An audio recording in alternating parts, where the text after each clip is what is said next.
I used to do lots of things.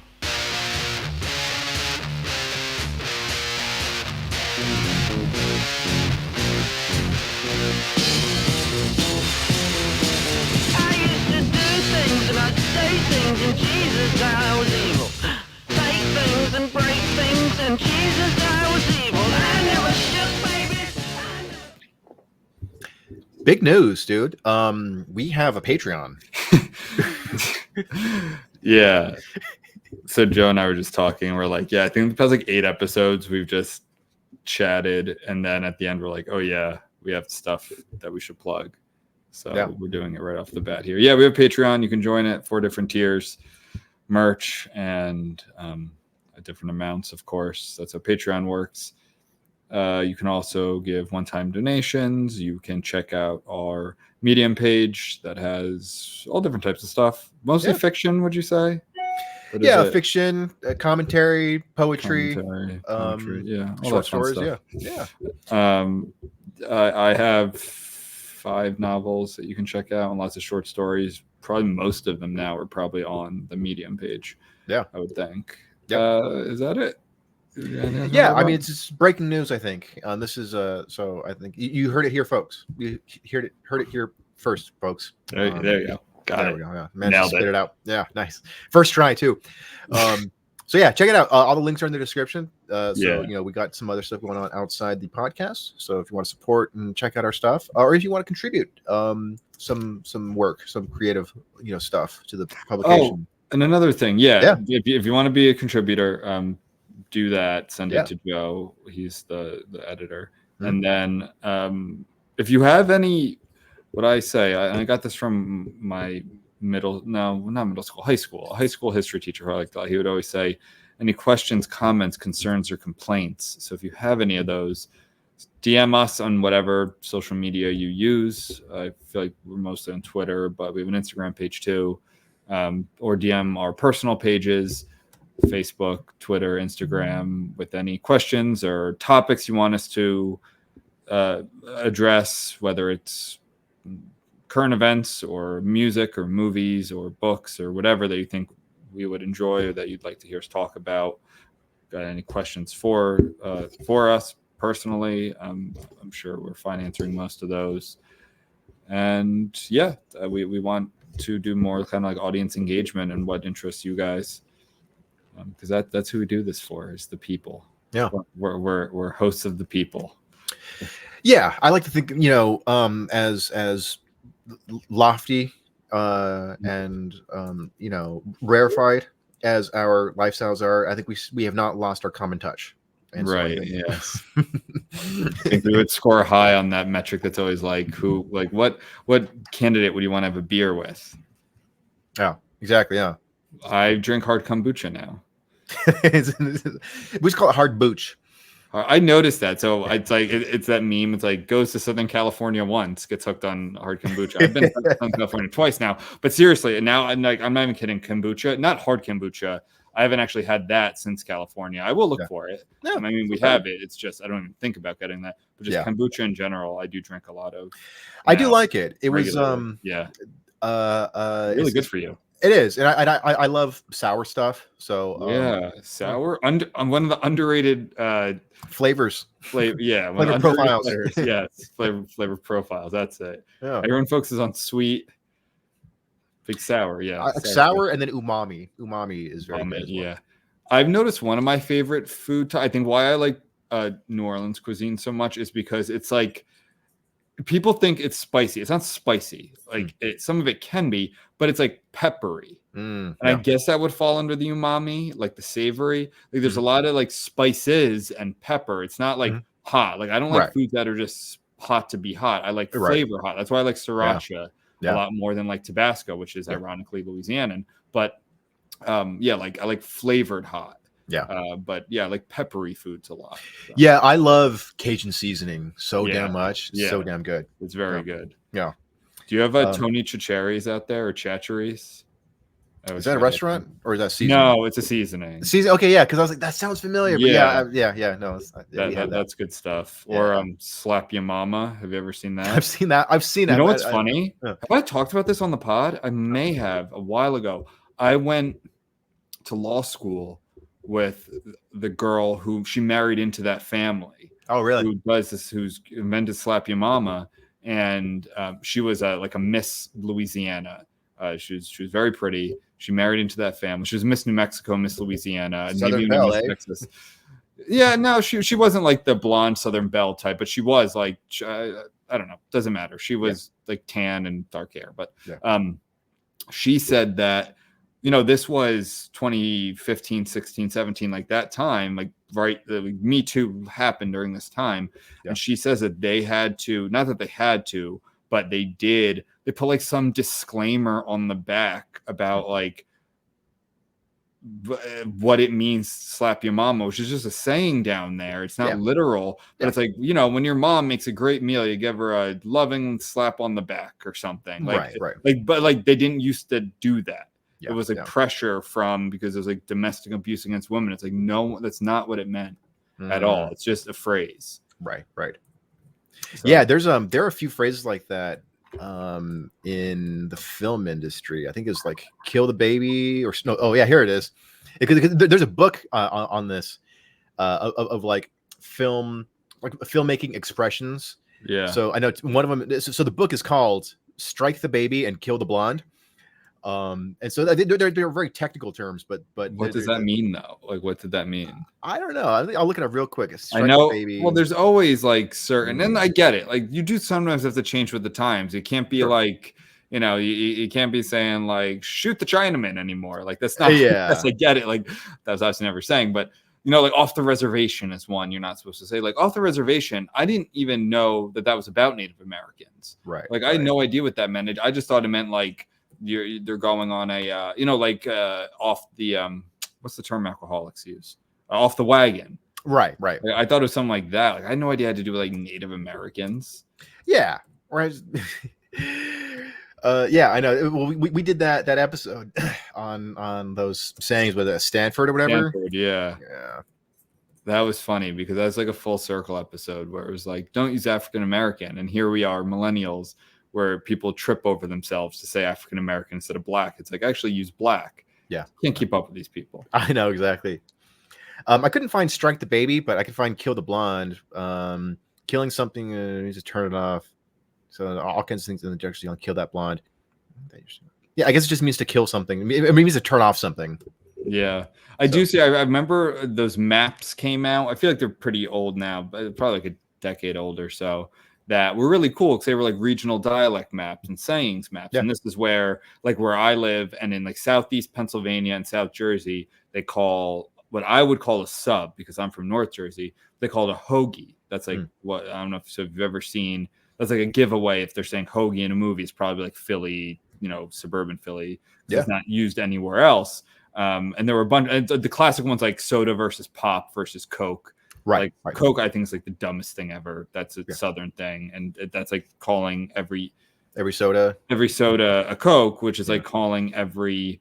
I mean, some things it does work, like a Kleenex or something. Not that all tissues are Kleenex, but people don't really care. But with the soda, you do have to clarify, like, do you want a Coke because it's a brand, or do you want a Sprite, or do you want a root beer? Like, So I just thought that was dumb. And it's cool how those do change over time. Like pop apparently is dying. Like it's actually not used nearly as much. It's very much like a Michigan thing now, Michigan, kind of Wisconsin area. I think. But anyway, so I say all that to say that there's a funny one.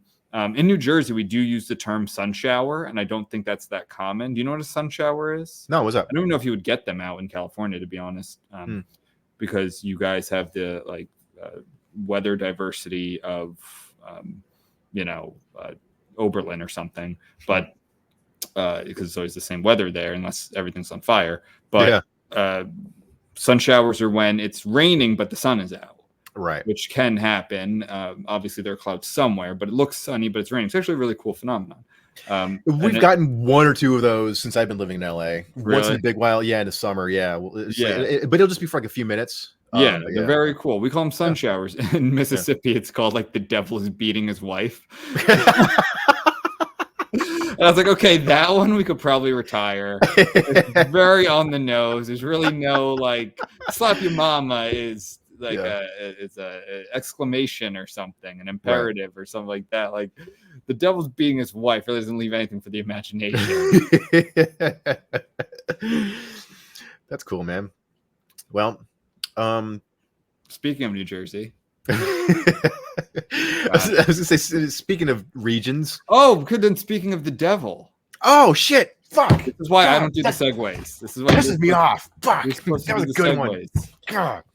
So I just hate that when it's like you have like either like you're leaving a situation, you're driving home. It was either like an argument that you were having, or like you were hanging with your friends and like shit, that would have been a great comeback. Yeah, Dane Cook had it. First of all, I want to do the First Amendment meme that Dane Cook was funny. Dane Cook was funny. Everyone thought Dane Cook was funny in 2006. Yeah. Now he gets a lot of hate. Now he was funny, and he's this really good bit about like getting in a fight with your girlfriend and how they'll say something that will just like a little ticking time bomb. Like at the time, like she'll start walking away and then she'll turn her head and she'll go, "You're stupid like your father." And I'll be like, what does that even mean? What are you talking about? Just dumb. That's dumb. And then like 45 minutes later, it's like storming around the base. It was like, my father was a brilliant man. This is a George Costanza thing. Yeah, well, the jerk store called. Yeah, exactly. Yes, jerk store. Well, that's kind of the opposite, because that is like he's waiting for he already has the line loaded. He's waiting for the moment. Yeah, just a really bad line. Jerk store is very good. It doesn't. It's funny because it's so bad. Like he's being told over and over again, like it's not gonna land. Yeah. Like jerk store is not funny, and he's just so set that jerk store is gonna be good. Jerry and Elaine, they even come up with better ones, but he still he sticks to the. And then the guy is like, "Why? You're the #1 bestseller." All right, great. Let's move on. Okay, Jersey Devil. All right, so this is our shed selection, which kind of goes against what shed selections are supposed to be. Mm-hmm. Is this number 4? I think so, because we did Vast of Night. Mm-hmm. Yeah, 4. We did Society, and then we did Inc. Yep. So this is shed selection number 4. Shed selections are supposed to be good movies. Yeah. That we like, that we don't feel like get enough love or attention. And we want to shine a spotlight on it as flickering as that may be. This is not one of those movies.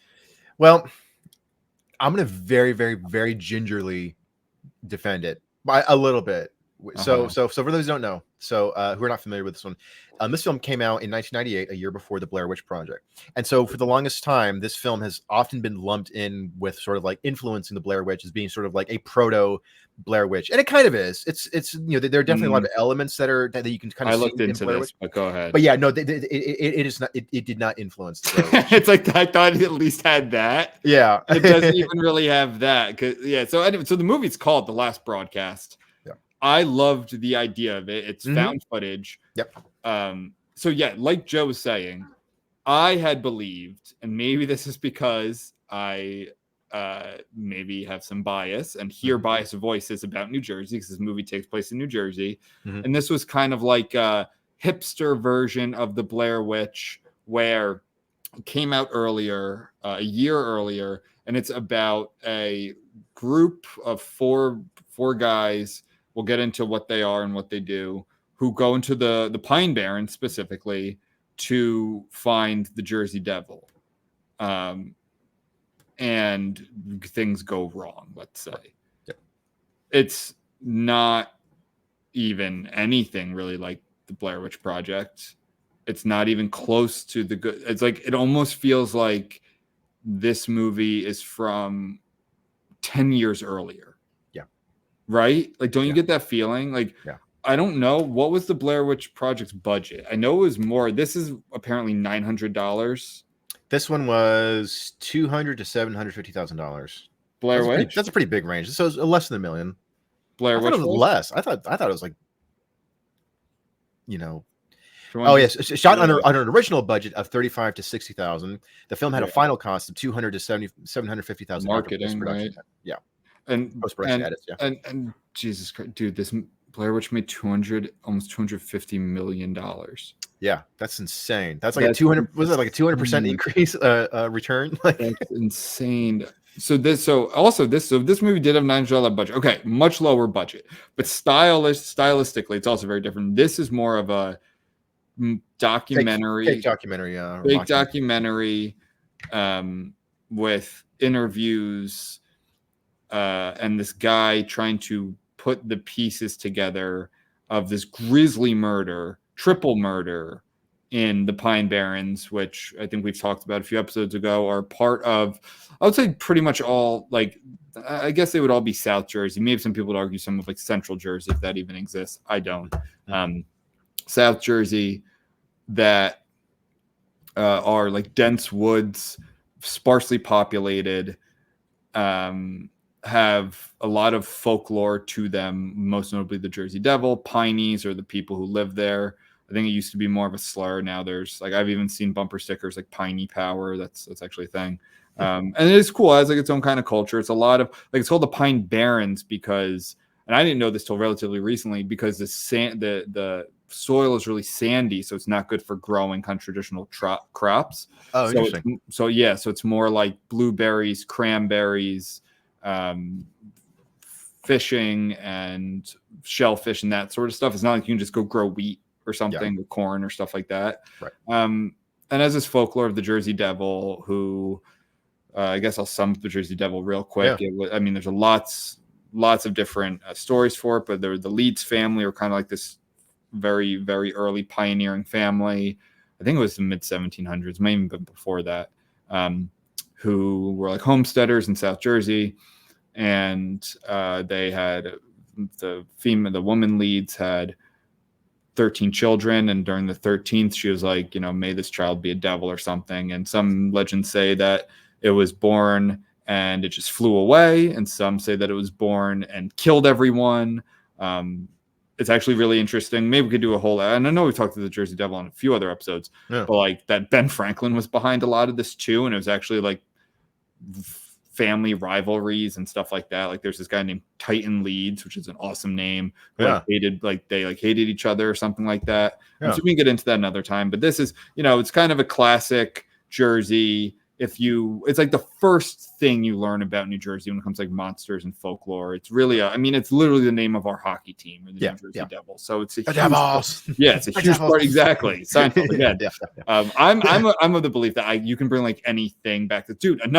Did you see, by the way, sidebar and everything, that quote unquote raw dogging flights is a thing now? Have you seen that? I just saw this in a meme. What does that mean? Okay. I'm glad you asked. So it means when you go on a flight and you don't bring headphones, you don't watch a movie, you don't listen to music, you don't read a book, you just sit there. Okay. Dude, Putty does that in an episode. That's right. He just stares at the back of the chair. And Elaine breaks up with him. She's like, did you bring a book? He's like, no, I'm good. Like, you're just gonna sit. Yeah. You're just not gonna stare at the back of the seat the whole time. Oh yeah. And like, you know what, David? I can't. Everything comes back to Seinfeld. I know. It's like 6 degrees of Seinfeld. Three references in 18 minutes. He raw dogs everything. There's one where he's just sitting in Elaine's apartment, staring blankly, and then he answers the phone. He goes, "Buddy." I love him. Actually, my fraternity went as the Seinfeld characters one year for Halloween, and I was Putty. Oh, sweet. It feels like an Arby's night. Yeah. Feels like an Arby's night. I had a shirt because it's this college, so you don't have like a lot of nice stuff. I said a shirt with an 8-ball on it. On the back it said, "Have a question." That's the 8-ball. And then on my chest, I drew a D. Nice.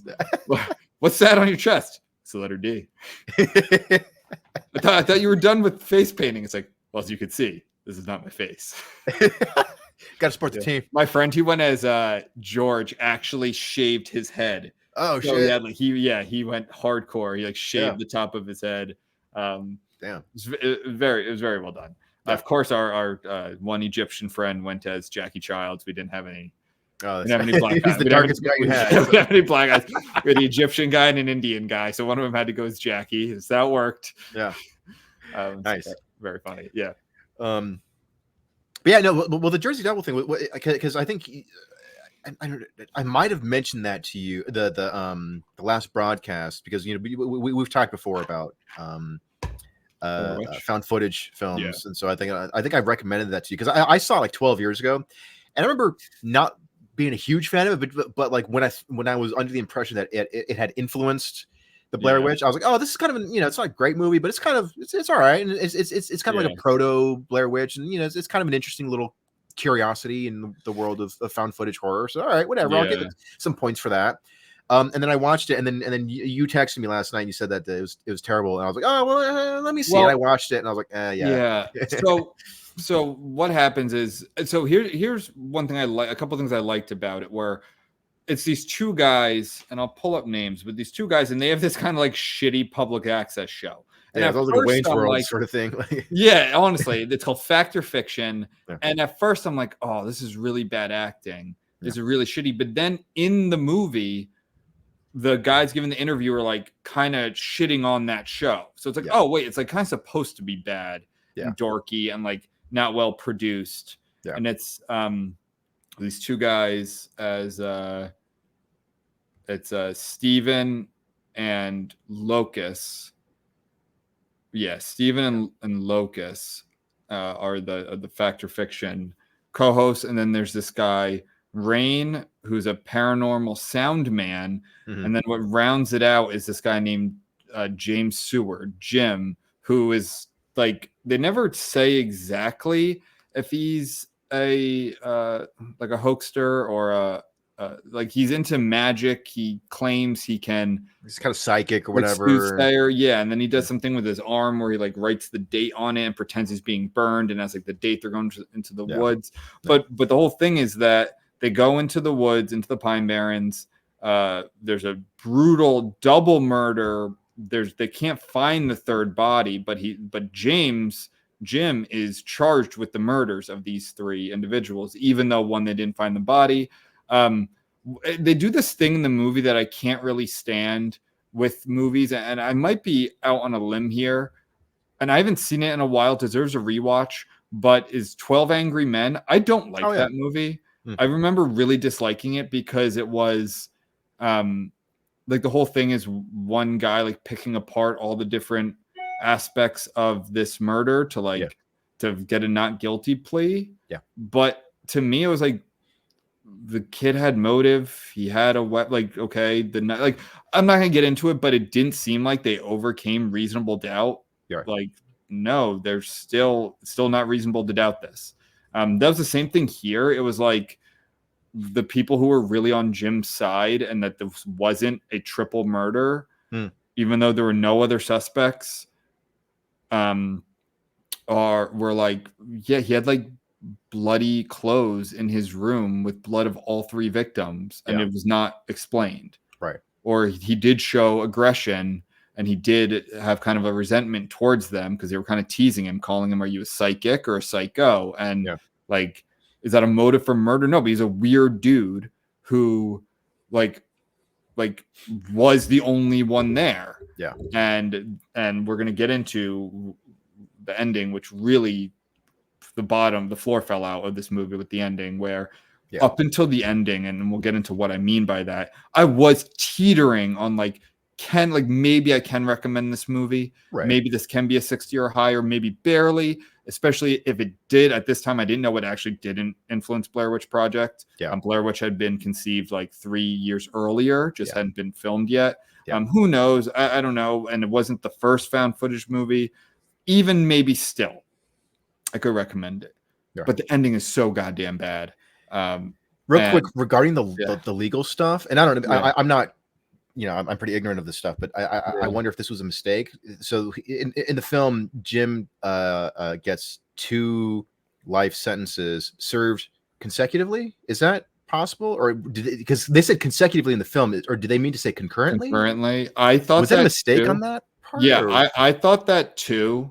I don't know the answer to that. Yeah. If because I mean, the answer is like it doesn't matter. Yeah, exactly. Because a life sentence is for the rest of your life, right? That's I don't know if I've ever heard that, because if there's any other crime that doesn't have a life sentence, then it does matter if it's consecutive or concurrent. Right. If you're 2 crimes. But if it's a life sentence, I don't think that's a thing. That might just be them being ignorant of it. I haven't even thought of it. Yeah. But I noticed that too, like consecutively. Well, okay, like it's like even we're gonna give you 3 death penalties because even one's fine. Because even people who have like died and been resuscitated or something, like they have argued, that's my sentence. Like that's no, that's never been bought. Like that's never been. All right, you're out. Like, yeah. like no, because then people kill themselves. Did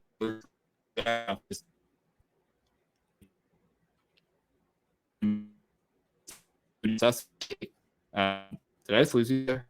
Yeah, you're kind of getting Okay. You're breaking up a little bit there. Now you're starting to come back. Am I good? Mostly, yeah. I can hear you, Right. so that's yeah. So can you see me? You're a little blurry. Oh, okay. Well, I'll just keep talking. Yeah. So it's a good question. I didn't even think of that, but I'm like, yeah, does that matter if it's consecutive or concurrent? Maybe I'm missing something there, but yeah, that might just be them not really knowing the law, or maybe it is. I don't know. Yeah, I thought that was pretty dumb, like the legal aspects of it. It was like until I see evidence to the contrary, like the evidence seemed pretty stacked against him. Yeah, that he murdered them. Yeah. You know, he like they showed that he could be there. Yeah. The timing, the bloody clothes that made no sense. Like, yeah, he didn't have a murder weapon. I mean, it wasn't as open and shut, I think, as they made, like the couple of the characters made it out to be, like the cop or the investigator or whatever.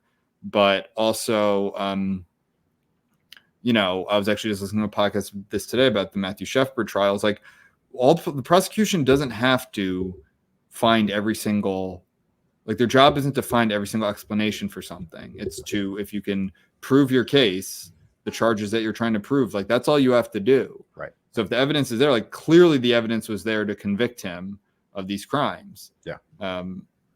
But surprise, he didn't do it. It's so dumb. I know. The guy making the documentary did. Yeah. Which made no sense. So why? Another reason I hate this movie, and maybe I jumped the gun there, but another reason I hate this movie was because it had like nothing to do with the Jersey Devil. Yeah. Like nothing. Yeah, and it's funny because, and I think that was part of the reason why I brought the film up with you, because I always thought the Jersey Devil was a pretty interesting urban legend. I was like, oh, cool. Somebody at some point made a movie about it, and I know you're, I guess you kind of like Jersey for something, but right. And so I was like, oh, this might be a good one for us to cover. Yeah, it's a pretty cool movie. And then it was like, yeah, no. There is a movie. There is a low budget. I'm not going to recommend it to anyone ever. But there's a low budget film, a horror film about the Jersey Devil, and same thing there. The Jersey Devil doesn't show up until the very, very, very, very end. And even what movie is it? It's called The Devil's Playground, I guess.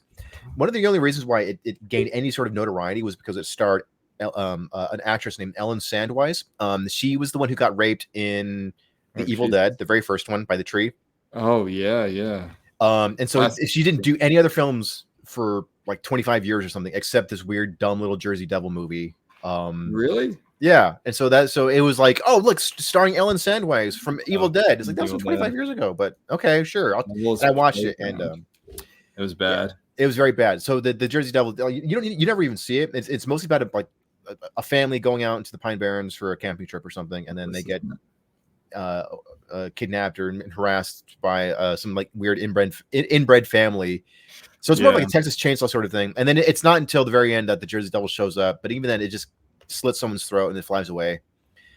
It's a dumb movie. You know what it sounds like, Joe? We need to write a good Jersey Devil story. I think that's screenplay. Maybe we will have to do that because it is a great piece of folklore. Yeah, like a great. Have you seen sketches of the Jersey Devil? They're pretty wild. A great cryptid, yeah, and it deserves like what the hell's the Blair Witch? Like that. Only like that's not something people all over the country know. That's only famous because of the movie. Like Jersey Devil, people know the Jersey Devil. So but he's up there with the Yeti and the Abominable Snowman and Bigfoot and all that stuff. Chupacabra. Yeah. So maybe we need a good Jersey Devil movie. Yeah, it actually sounds like the exact thing that I'm gonna write. I just decided screenplay. Yeah. All right. Cool. But anyway, so the reason why these guys go out is because they're dumb little public access show is starting to fail. It's losing popularity. So like, oh, there's a gimmick. The four of us, let's go out and we'll bring this guy who can record supernatural stuff and this weird, dumb, mentally disturbed psychic with us out into the middle of nowhere. And we'll live stream. So I thought that was kind of interesting, where it's like seeing like early like digital live streaming technology. That was kind of fun. That's cool. Yeah, that's one cool thing about this is they kind of predict streaming. Yeah, and they call it like webcasting, right? Yeah, the something like that. It's 90s funny. Technology. Yeah, it's funny to see this 90s technology where it's like that 90s was back in the day where it's kind of like punk to be into the internet and stuff. It's like, yeah, man, it's like hackers and shit. Yeah, people have like piercings and it's kind of like digital punk, like very cyberpunky, like techno whatever. And all that crap. Yeah. Very funny to see that technology. Meanwhile, it's like a gateway computer. But yeah, it's a fun little time capsule to see that sort of stuff. Yeah. I'm sure it's very cutting edge at that time too. But it is cool seeing that. And so they go out and like, let's go capture the Jersey Devil or something. And so that's their plan's not really. Why I think I dislike so much is because it didn't. A lot of times in these found footage movies, there's actually like a real interest involved in the people. Like they get in over their head, obviously, but they're like actually really interested in this haunted house or this haunted asylum or whatever this cryptid is. And these guys just like, it was just gimmicky. Yeah. And they didn't seem to give a shit about the Jersey Devil. It's not like they really talked about the Jersey Devil. In fact, I don't even remember, like, did they even really talk? A caller suggests a team search for the Jersey Devil. Okay, yeah, so they do go in there, I guess, to search for it, but it's not really about that. They have no plan. They have no like, oh well, this is where it's reportedly been spotted. This is the they didn't even talk about the legend of the Jersey Devil like I did earlier. Like they could have taken 5 minutes to talk about it, like get you set up for it. Like no, it doesn't. It doesn't do any of that. Yeah. The acting's pretty shitty. Yeah. Some of it's good. What I said is I haven't written my review yet for it because I'm kind of behind on some reviews, but and I only finished it last night. I like when the girl, I think her name's Shelly. I think when she gets involved, the movie actually becomes somewhat interesting. Yeah, because she's the one. It adds a little, a little like makes it like a little more of a thriller because, well, let me see. She's Shelly Monarch, the data retrieval expert. I don't know if that's even still a thing. Basically, she's messing with the film, like this is literal film, and she's doing some sort of technology that I don't even know if that's real or not, but where it's cleaning the images in the hopes of seeing who the real killer is, because she is a skeptic about Jim's conviction. And by the way, Jim dies in prison. Is he murdered or does he commit suicide? I forget. It doesn't. I don't remember. I think it was just he died of something unknown. It's not really. Yeah. Also pretty dumb.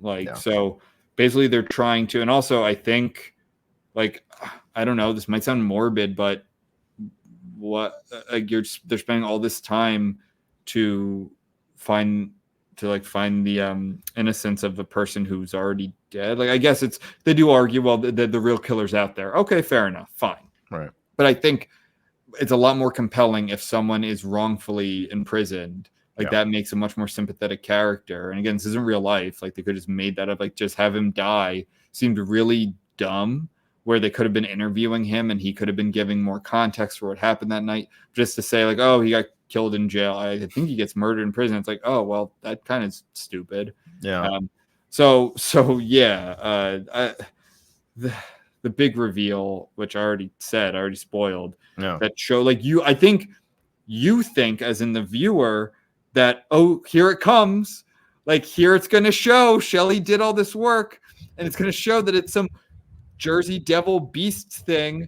And nope, it's the face of the fucking documentarian. Yeah. And I'm like, that is so dumb. Yeah.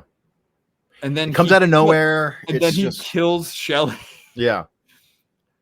And it makes no sense. Yeah.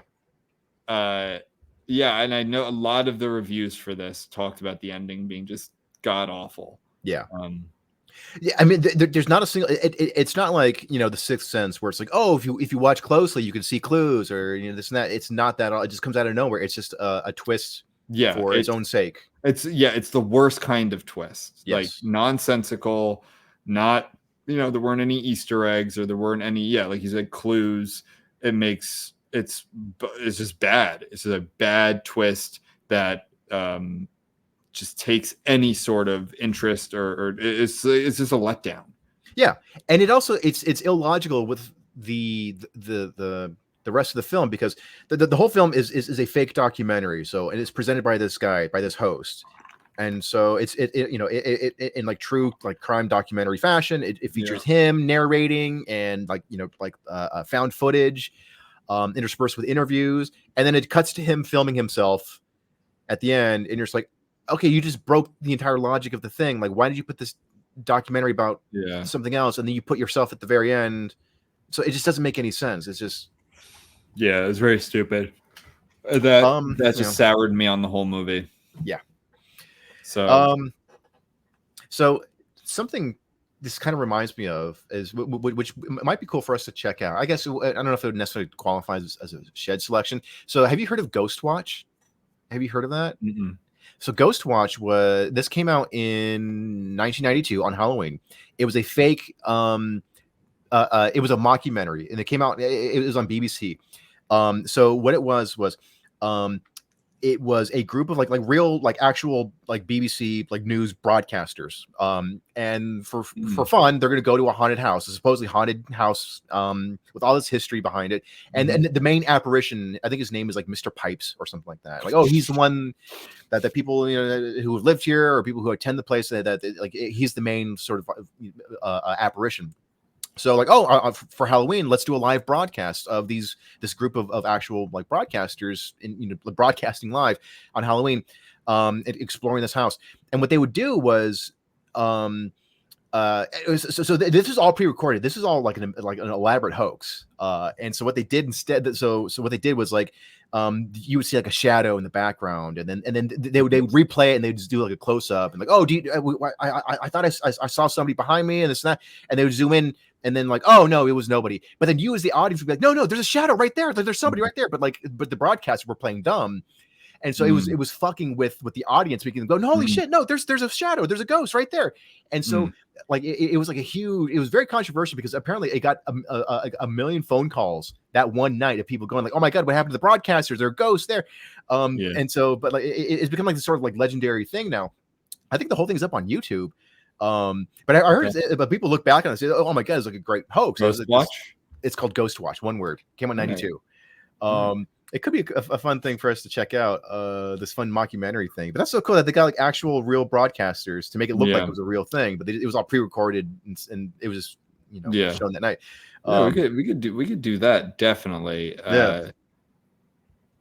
But this I'm trying to see, I don't even want to talk about it all that much, because again, this was it's not a problem, because you did remember liking it. Yeah. The first time you saw it, just been a while. But this definitely is not what shed selections are supposed to be about. I know. I think it was, the fact that they shot it, I think they just picked the wrong state. I think that was the problem. Yeah, it was the problem. Yeah. But I mean, I don't know. It's I didn't find out that it did not influence the Blair Witch Project until last night. So I was neither. I was just assuming it had, and I was really banking on that to see oh shit, Blair Witch totally took this from last broadcast. But it's night and day with Blair Witch in this movie. It's for me, it's if there's a band who I love, and then somebody said, oh, they were actually heavily influenced by this more obscure band. Yeah. And even if, and I listened to their demos, and so even if it's not very good, I can still be I can appreciate how this influenced. It's oh no, actually that band was not influenced by them. This is just some shitty band. Yeah. Oh. Right. It's why am I listening to them at all? Exactly.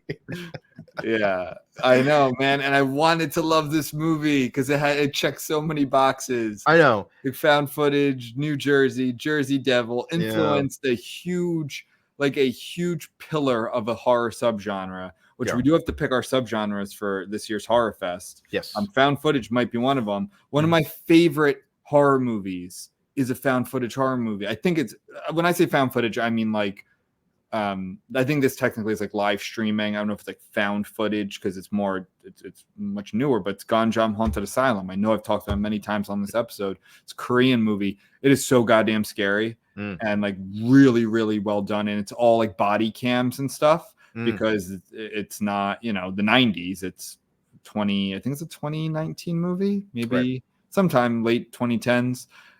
And it's really, really cool. And like I would love to do. We didn't do found footage already, right? I'm not sure. No, I don't think we did. I know we've talked a lot about different found footage movies, but I don't think we've done like an entire episode dedicated. I think we did a Blair Witch episode, didn't we? We might have.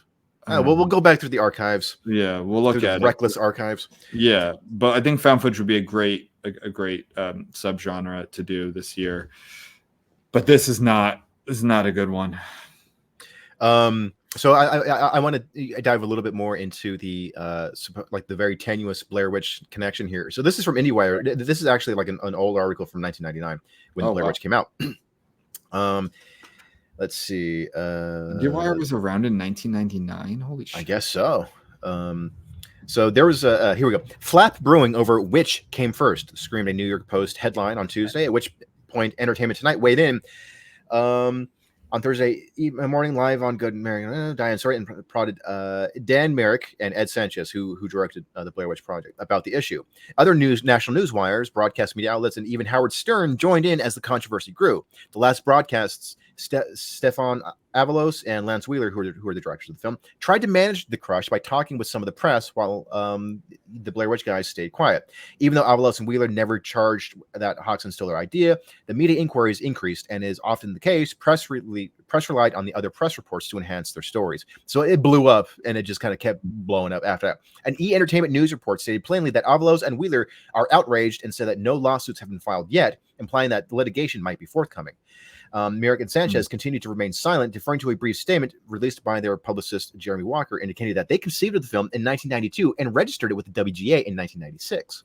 So yeah, Blair Witch was not influenced by this at all. No. Then they had the legal, the legal paper trail to demonstrate that. Because they shot Blair Witch before last broadcast premiered. Yep. And they didn't like know each other. Like it's not like they were like in the same circles or anything. Yeah. Trust me, if there's any way for me to spin it, I would. Yeah. That this came first. Well, I mean, technically it came first, but if this influenced Blair Witch at all, but it didn't. That being said, this movie still made $4 million at the box office. No. On a $900 budget. All right. Well, I mean, amazing. Like that's incredible. I can't imagine that people saw this movie in theaters. Yeah. Didn't this feel like a home movie? Yeah, it did. Yeah. I can't believe people like this was even in theaters. Yeah. Yeah. Oh man. So I'll read a little bit more from the article. Last week, I finally decided to call both camps. I spoke directly and at length with members of both the Last Broadcast and Blair Witch filmmaking teams to try and get a better understanding of the situation. Ultimately, I concluded that there simply wasn't a story to write.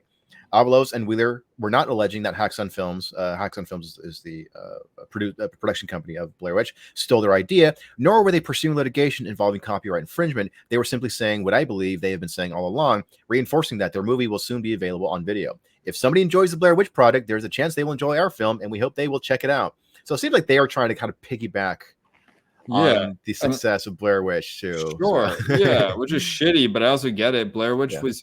Do you remember how crazy I still kind of remember, I mean, I was like 9 years old in 99. And I remember the craziness of the Blair Witch Project. Oh, yeah. Like, the insanity behind it, because they did really cool guerrilla marketing. Yeah. Where they went to like college campuses and would just kind of like spread it word of mouth. And I thought for the longest time that it was real, that like the found, because if you watch like the Blair Witch, you don't see anything scary, right? That's so it totally like Blair Witch 2. Yes. I know. Oh, did you see that one? Yeah. God, what a piece of shit that movie was. I don't remember hating it. I don't remember what I gave it. You know what? I can actually check because I have my nifty thing right here, left right here. But in the first Blair Witch, like that could be considered like if it wasn't found out to be fake. There's just it's things that you don't see. It's Blair Witch 2016. I gave it a 76. So no, I'm not talking about that one. I'm talking about Book of Shadows, Blair Witch 2. Oh, that came out right after, and it had nothing to do with the filmmakers. They had nothing to do with it. Oh, no. Because when you're referring to that was basically a sort of remake. I heard that one was all right. I have not Blair seen Witch 2016. Okay, so that one is that's like the brother of the main girl from Blair Witch. I think so. Yeah, goes to find her, okay. And the whole. I'm going to spoil it right now. Do you want me to? Yeah, go for it. So if you're listening, this will spoil it. The whole thing is like the woods are kind of almost like a fun house, not literally, but like you can't escape them. Right. Like that's the whole thing. And like you find the Blair Witch, they find the Blair Witch house, and like you open a door and you're back in this room in the hallway, and then you do see the witch. Mm-hmm. You haven't seen this movie? No, I haven't. Oh, so you do see the witch, and it's pretty scary. It's like a big armed, like pretty creepy looking thing. Yeah. It's definitely scary. It's not like a woman. It's more of a monster. Right. And and they do the whole hands on the wall, right? That stuff. Yeah. And I think they do another like guy standing there, which is obviously the end of the Blair Witch Project. So no, I've not seen Blair Witch 2. I didn't even know that existed. Just watch the trailer. It's called Book of Shadows, Blair Witch 2. It's so fucking bad. It's just like, is the studio just trying to cash in? Like, okay, let's just get some like hot young people. And it's not a found footage thing. It's a straight narrative.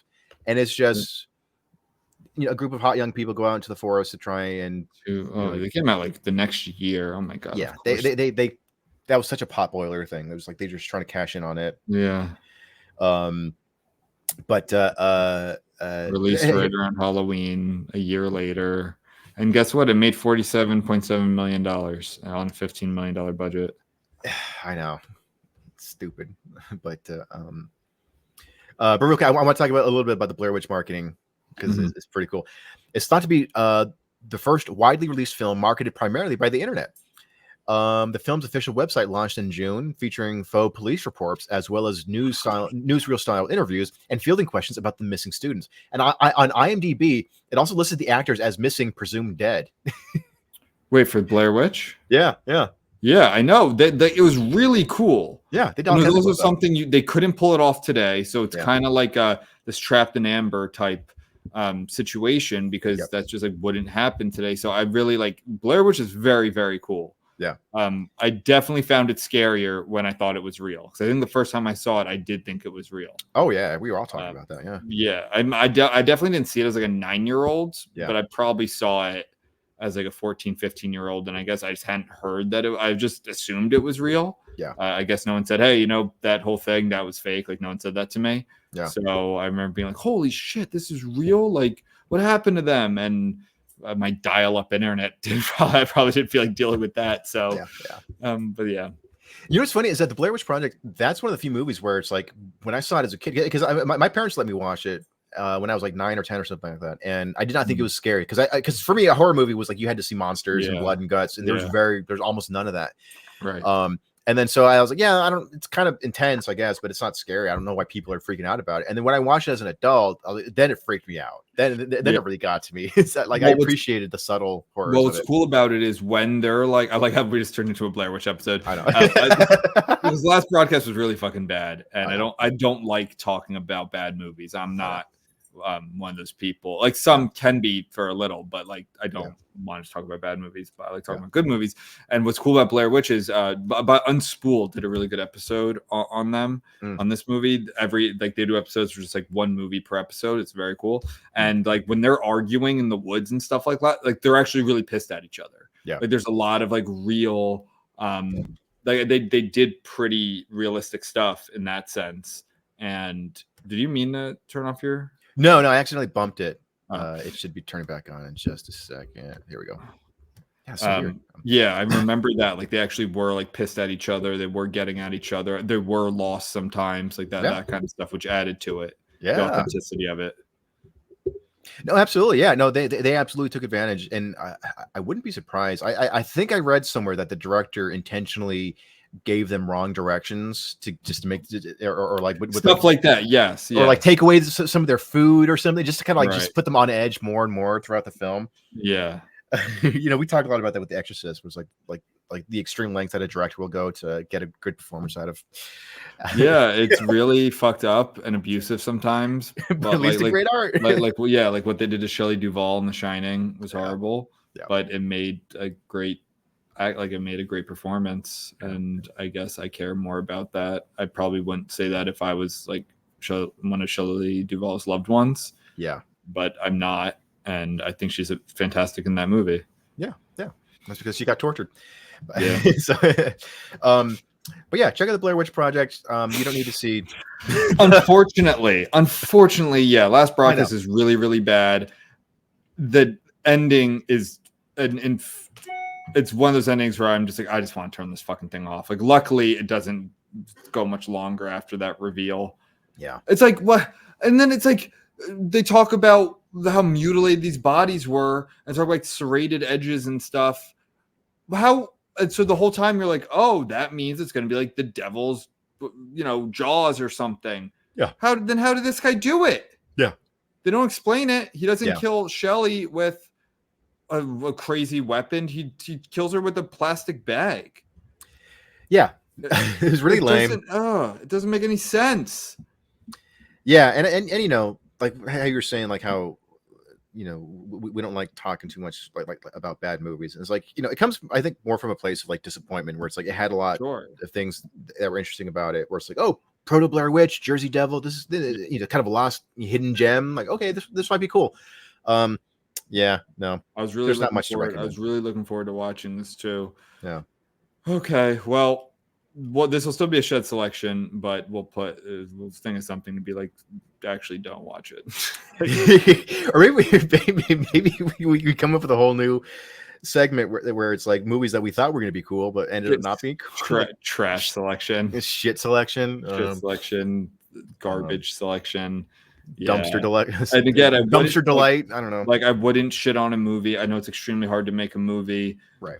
But that has nothing to do with it being hard to make a movie. Having to like poor acting, like some of the acting in Ink isn't great, or some of the dialogue, some of the, especially technology. And whenever I see movies that take place in like the mid 90s to like mid 2000s, really like early 2000s, right, and there's anything like tech focused, I'm like, oh man, it's gonna be rough, because that was like when this technology was out there and it seemed so cool at the time, but it's actually really, really bad and does not hold up at all. And everyone got away from practical effects, in the early 90s and before. And like, I wouldn't just shit on movies for that reason, but having a terrible ending, anyone, like, that has nothing to do with your budget. That's nothing, like, that's just a bad decision.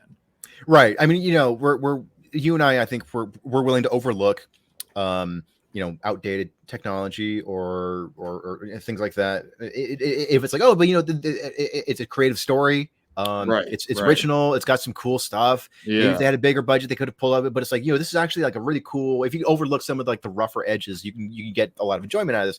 But this is just sort of like, this is just bad creative choices. I mean, and like I'll try to be generous here. It's like I think the idea.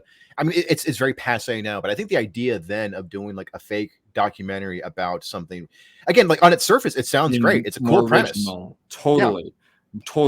And the idea of mixing found footage with like documentary stuff and getting and interviews and stuff. That's a cool idea. And doing it in the context of a horror film. Cool idea. It just didn't stick the landing at all. And the fact that like, these guys were like kind of supposed to be bad actors. That's kind of the thing. It was like this like corny cable access TV show. I'm like, okay, that has like a charm to it. Yeah. And it was like, okay, you have these guys with this corny show and they're, trying something new, and they're pushing new boundaries with webcasts, which now we call streaming. Yep. And they get in over their head and all this crazy shit. Like, that would have been a really cool movie. Yep. Yeah. This was unfortunately just not that. Yeah. So, we do not recommend this. We are not going to select this film. No, this goes in the trash. Yeah. So trash trash take. I'm trying to think of an alliteration for it. Trash tape. Trash tape. Garbage. No, we'll call it shit selection number 4, but just barely. It's last broadcast. Just watch Blair Witch instead. Exactly. But all right, Benjamin. You know what's good about this though, Joe? Is an opportunity. There needs to be a good Jersey Devil movie. Yes, because if this was the Jersey Devil movie, then I wouldn't feel inclined to write one. But I'm going to do that now, and however long people are going to look back on this and say that's when they decided to write a Jersey Devil movie. Yes, exactly. This will be the origin of that. I hope that the directors of the last broadcast, Stefan Avalos and Lance Wheeler, I hope that if you're listening, I hope you guys learned your lesson, and I hope you since then you've thought about what you did. Harsh words, I know, but I've looked them up. I didn't recognize anything else they've really done. I'm not sure, but I didn't look into it too much. Well, the last broadcast directors, it's never too late to become what you could have been. So, sure. All right, Benjamin. Let's sign off. All right, let's sign off. Stay reckless, Joe. Stay reckless, Benjamin. All right. Hey, whoa! What the hell is that? Live comment up on stream.